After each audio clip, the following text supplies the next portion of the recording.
یہاں تک ذکر تھا سیدنا آدم علیہ السلام کی پیدائش سے پہلے کا۔ اب ہم ذکر شروع کرتے ہیں آدم علیہ السلام کا۔ اللہ تعالیٰ فرماتے ہیں وَمَا خَلَقْتُ الْجِنَّ وَالْإِنسَ إِلَّا لِيَعْبُدُونَ، اور میں نے جنوں اور انسانوں کو اپنی عبادت کے لیے پیدا کیا ہے۔ اللہ تعالیٰ نے ہمارے باپ کو کیوں پیدا فرمایا، ہمیں کیوں پیدا فرمایا؟ تاکہ ہم اس کی عبادت کریں، اگرچہ وہ عبادت کا محتاج نہیں، وہ تو بے نیاز ہے، البتہ ہم اس کے محتاج ہیں۔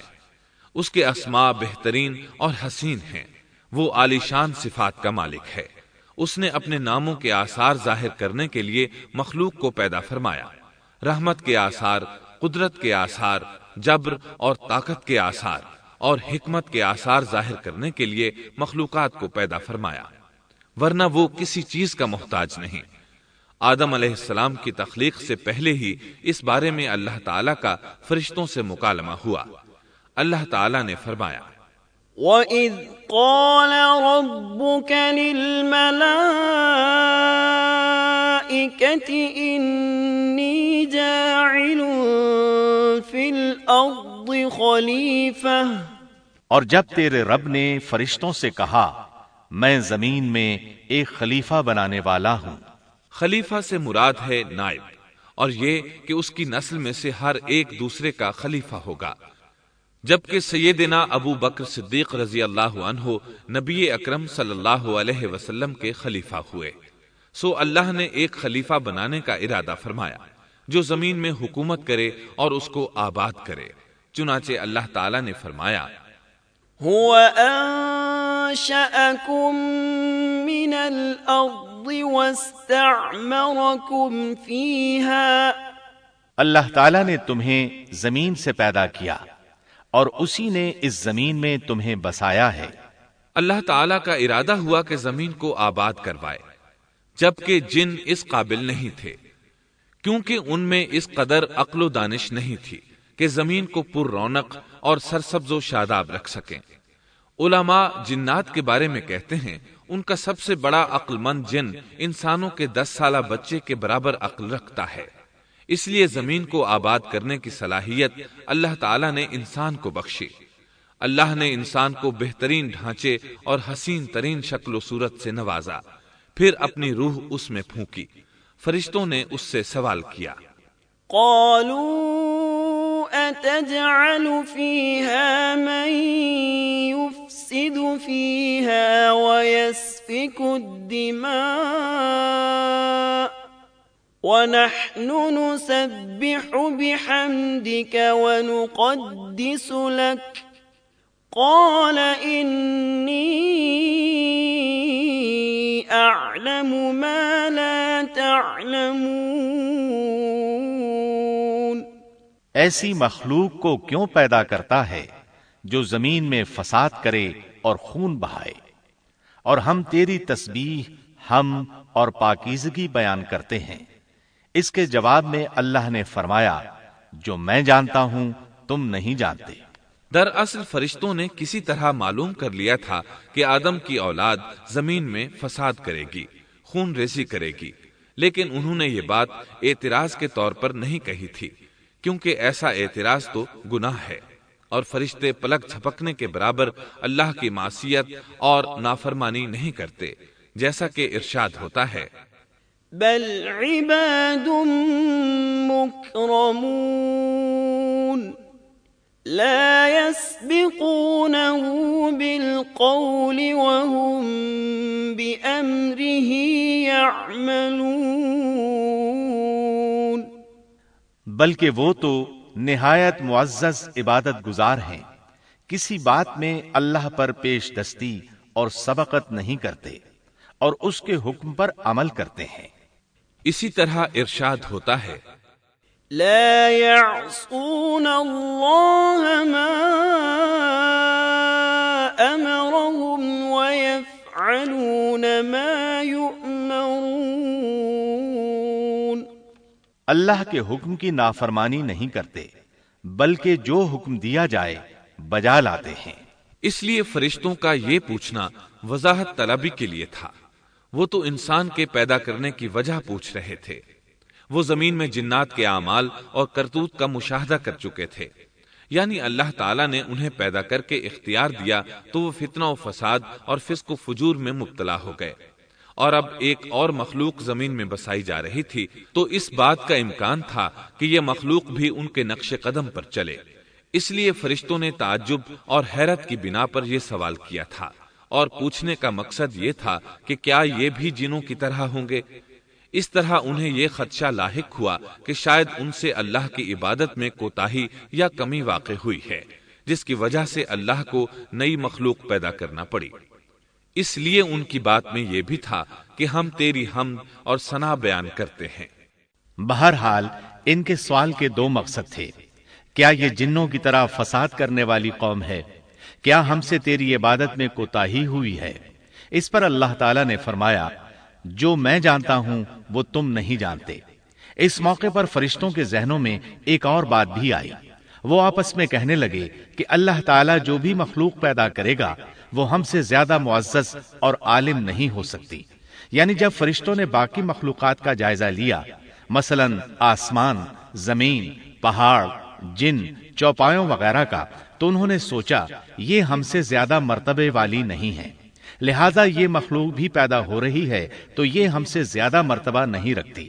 یہ ہمارا خاص مقام ہے کہ اللہ کی تسبیح میں مصروف ہیں، کفر سے محفوظ ہیں، ہر حکم بجا لاتے ہیں، اللہ کے تمام احکامات پورے کرتے ہیں، آسمان اور زمین میں اس کا حکم نافذ کرتے ہیں، اور اللہ کے نزدیک ہم سب سے زیادہ شرف والے ہیں۔ لہذا اگر یہ نئی مخلوق انسان بھی پیدا ہو جائے تو کیا ہوا، ہم سے زیادہ معزز اور علم والی تو نہیں ہوگی۔ بہرحال جب اللہ تعالیٰ نے آدم کو پیدا کیا تو زمین کی مٹی لانے کا حکم فرمایا، چنانچہ اللہ تعالیٰ کے پاس مٹی لائی گئی۔ امام ترمذی، ابن حبان اور امام احمد رحمت اللہ علیہم نے ایک حدیث بیان کی ہے جس کے الفاظ کچھ یوں ہیں: ان اللہ تعالی خلق آدم من قبضة قبضها من جميع الارض فجاء بنو آدم على قدر الارض فجاء منهم الأحمر والأبيض والأسود وبين ذلك والسهل والحزن والخبيث والطيب۔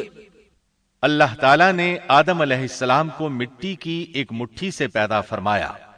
اس مٹی کو اللہ تعالیٰ نے پوری زمین سے اٹھوایا تھا۔ یہی وجہ ہے کہ آدم کی اولاد زمین کے لحاظ سے ہی ظہور پذیر ہوئی۔ بعض سرخ رنگ کے ہیں تو بعض سیاہ اور بعض سفید، اور کچھ اس کے درمیان میں ہیں۔ بعض نیک ہیں، بعض خبیث، اور کچھ پاکیزہ قسم کے ہیں۔ انسان کی تخلیق مٹی سے شروع ہوئی، اس مٹی کو پانی سے تر کیا گیا تو یہ تین بن گئی۔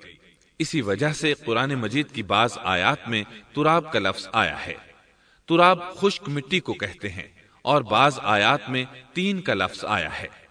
تین تر اور بھیگی مٹی کو کہتے ہیں۔ اللہ تعالیٰ فرماتے ہیں خلقہ من تراب، یعنی آدم کو تراب سے پیدا کیا گیا۔ مٹی کی عام حالت کو تراب کہتے ہیں، اور فرمایا اذ قال ربك للملائكة انی خالق بشرا من طین۔ جب آپ کے رب نے فرشتوں سے کہا کہ میں مٹی سے بشر کو پیدا کرنے والا ہوں۔ جب اس مٹی کو پانی سے زیادہ بھگویا گیا تو وہ لیسدار ہونا شروع ہو گئی، اسی لیے اللہ تعالیٰ نے فرمایا اِنَّا خَلَقْنَاهُم مِّن طِينٍ لَازِبٍ۔ ہم نے انسان کو لیسدار اور چپکنے والی مٹی سے پیدا کیا۔ پھر اللہ تعالیٰ نے اپنے مبارک ہاتھوں سے انسان کا ڈھانچہ تیار کیا۔ اللہ نے فرمایا خَلَقْتُ بِيَدَيَّ، میں نے اپنے دونوں ہاتھوں سے پیدا کیا۔ اللہ تعالیٰ نے انسان کی خلقت فرشتوں کے سپرد نہ کی، بلکہ بذات خود اسے تخلیق کے مراحل سے گزارا اور اپنے ہاتھوں سے اس کی تصویر کشی کی۔ اللہ نے انسان کو پہلے ایک مورتی کی صورت میں ڈھالا، اس کے بعد ایک مقررہ مدت تک چھوڑے رکھا، یہاں تک کہ گیلی مٹی خشک ہو گئی اور اس کا رنگ سیاہ ہو گیا، بدبو آنے لگی، پھر وہ کھنکھناتی مٹی میں بدل گئی، اور آخرکار آگ پر پکی ہوئی مٹی یعنی فخار ٹھیکری کی صورت اختیار کر گئی، جس سے مٹکے وغیرہ تیار کیے جاتے ہیں۔ سیاہ مٹی کو ہما ان کہتے ہیں اور بدبودار کو مسنون کہتے ہیں، اور کھنکھنا کر بولنے والی مٹی کو سلسال کہتے ہیں، اور ٹھیکری کی طرح کی مٹی کو الفخار کہتے ہیں۔ مختلف آیات میں یہ الفاظ وارد ہوئے ہیں۔ وَلَقَدْ خَلَقْنَاكُمْ ثُمَّ صَوَّرْنَاكُمْ، ہم نے تمہیں پیدا کیا اور پھر ہم ہی نے تمہاری صورت بنائی۔ اور فرمایا وَلَقَدْ خَلَقْنَا الْإِنسَانَ مِنْ صَلْصَالٍ مِنْ حَمَإٍ مَسْنُونٍ، اور یقیناً ہم نے انسان کو کھنکھناتی خشک مٹی سے پیدا کیا جو کہ بدبودار اور سیاہ گارے سے خشک ہوئی تھی۔ اور فرمایا خَلَقَ الْإِنسَانَ مِنْ صَلْصَالٍ كَالْفَخَّارِ، اللہ نے انسان کو کھنکھناتی مٹی سے پیدا کیا جو کہ ٹھیکری کی طرح تھی۔ ان تمام آیات کریمہ میں کوئی تناقض، تعارض اور اختلاف نہیں، اس لیے کہ ان مختلف آیات میں انسان کو اس کی تخلیق کے مختلف مراحل کی یاد دہانی کرائی گئی ہے۔ خلاصہ کلام یہ ہوا کہ تخلیق کے عمل کا پہلا مرحلہ تراب تھا، یعنی عام حالت والی خشک مٹی، پھر تین یعنی بھگوئی ہوئی مٹی، پھر لیس دار مٹی یعنی سلسال، پھر ٹھیکری کی طرح کی مٹی یعنی فخار، اور یہ کام جمعے کی آخری گھڑی میں کیا گیا۔ اور یہ دن اللہ کے لحاظ سے شمار ہونے والے دنوں میں سے ہمارے دنوں کی طرح نہ تھا، ہمارے اور اللہ کے دن مختلف ہیں۔ تخلیق آدم دراصل اللہ کا کرشمہ ہے، انسانوں کو ایک صورت عطا کی گئی۔ اس مرحلے کا تذکرہ بخاری اور مسند احمد کی ایک روایت میں ہے۔ خلق اللہ آدم وطوله 60 ذراعا فكل من يدخل الجنة على صورة آدم فلم يزل الخلق ينقص حتى الآن۔ اللہ نے آدم کو پیدا کیا اور ان کا قد 60 ہاتھ یا 60 میٹر لمبا تھا۔ تمام جنتی لوگ اس قد آدم کے ساتھ جنت میں داخل ہوں گے، اور اس وقت سے لے کر آج تک مخلوق کا قد کم ہوتا چلا آ رہا ہے۔ بعد والے لوگ گزشتہ زمانے کے لوگوں سے ہمیشہ چھوٹے قد کے ہوتے چلے آ رہے ہیں۔ بہرحال سب سے پہلے اور سب سے لمبے انسان آدم علیہ السلام تھے۔ امام احمد نے منفرد طور پر ایک روایت بیان کی ہے، اس میں رسول اکرم صلی اللہ علیہ وسلم نے آدم علیہ السلام کی لمبائی 60 ہاتھ یعنی 60 میٹر اور چوڑائی 7 ہاتھ بیان فرمائی ہے۔ سبحان اللہ! سیدنا آدم کس قدر ضخیم اور عظیم مخلوق تھے۔ صحیح مسلم اور مسند احمد کی روایت میں ہے، لما خلق الله آدم تركه ما شاء أن يدع فجعل إبليس يطيف به ينظر إليه فلما رآه أجوف عرف أنه خلق لا يتمالك۔ اللہ نے آدم کو پیدا کیا تو اسے اپنی منشا کے مطابق کچھ عرصہ ڈھانچے کی صورت میں چھوڑے رکھا۔ ابلیس اس کے ارد گرد چکر لگانے لگا۔ اس نے دیکھا کہ وہ پیٹ والا ہے۔ وہ سمجھ گیا کہ یہ مخلوق اپنے آپ پر کنٹرول نہیں کر سکے گی۔ اس حدیث سے معلوم ہوتا ہے کہ انسانوں کی طرح جنات کا پیٹ نہیں ہے، صرف انسان ایسا ہے جس کا اندر والا حصہ کھوکھلا ہے۔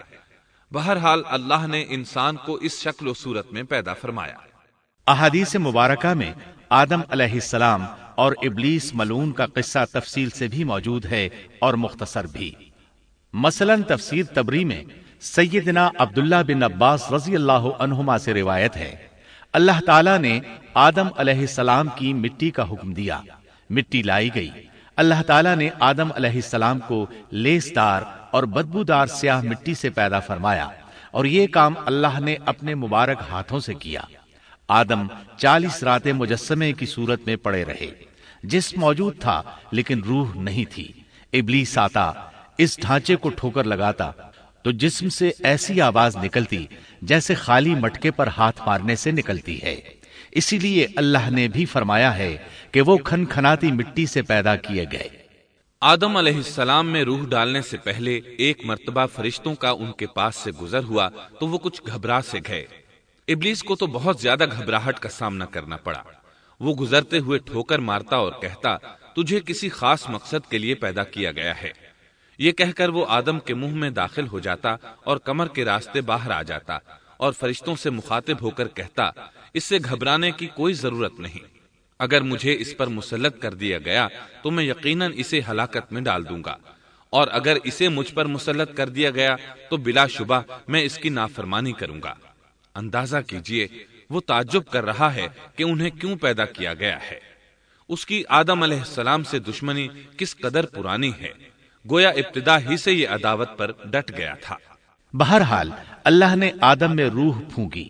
اس مضمون کو قرآن مجید میں جا بجا ذکر کیا گیا ہے۔ اللہ تعالیٰ فرماتے ہیں، فَإِذَا سَوَّيْتُهُ وَنَفَخْتُ فِيهِ مِن رُّوحِي فَقَعُوا لَهُ سَاجِدِينَ۔ جب میں اس کو ٹھیک ٹھاک کر لوں اور اس میں اپنی روح پھونک دوں تو تم سب اس کے سامنے سجدے میں گر پڑنا۔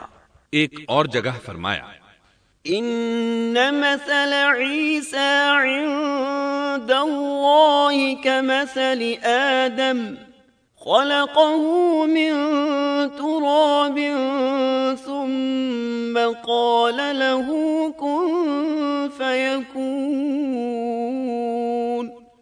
اللہ تعالیٰ کے نزدیک عیسیٰ علیہ السلام کی مثال ہو بہو آدم علیہ السلام کی مثال ہے۔ اللہ نے انہیں مٹی سے بنا کر کہا ہو جا، وہ ہو گئے۔ اللہ نے آدم علیہ السلام کو مٹی سے پیدا کیا، اپنے ہاتھوں سے بنایا، پھر اس میں روح پھونکی۔ اس کا مفصل بیان احادیث میں موجود ہے۔ جب ان میں روح پھونکی گئی اور ابتدا میں روح جیسے ہی سر کے اندر داخل ہوئی، آدم علیہ السلام کو چھینک آ گئی۔ فرشتوں نے آدم علیہ السلام سے کہا، الحمدللہ کہیے۔ انہوں نے کہہ دیا۔ اللہ کی اس تعریف کے جواب میں اللہ تعالیٰ نے فرمایا، رحمک ربک، یعنی تجھ پر تیرا رب رحم فرمائے۔ سبحان اللہ، اللہ ذوالجلال والاکرام نے آدم علیہ السلام میں روح مکمل ہونے سے پہلے ہی انہیں اپنی رحمت سے سرفراز فرما دیا۔ بہرحال جب روح ان کی آنکھوں میں داخل ہوئی اور انہوں نے جنت کے پھلوں کو دیکھا تو ان میں غور و فکر کرنے لگے۔ جب روح پیٹ میں داخل ہوئی تو کھانے کی طلب محسوس ہوئی۔ ابھی روح ٹانگوں تک پہنچی نہیں اور کھانے کی خواہش پہلے ہی محسوس ہونے لگی۔ اس جلد بازی اور عجلت کی وجہ سے اللہ تعالیٰ نے فرمایا، خلق الانسان من عجل۔ انسان جلد باز مخلوق ہے۔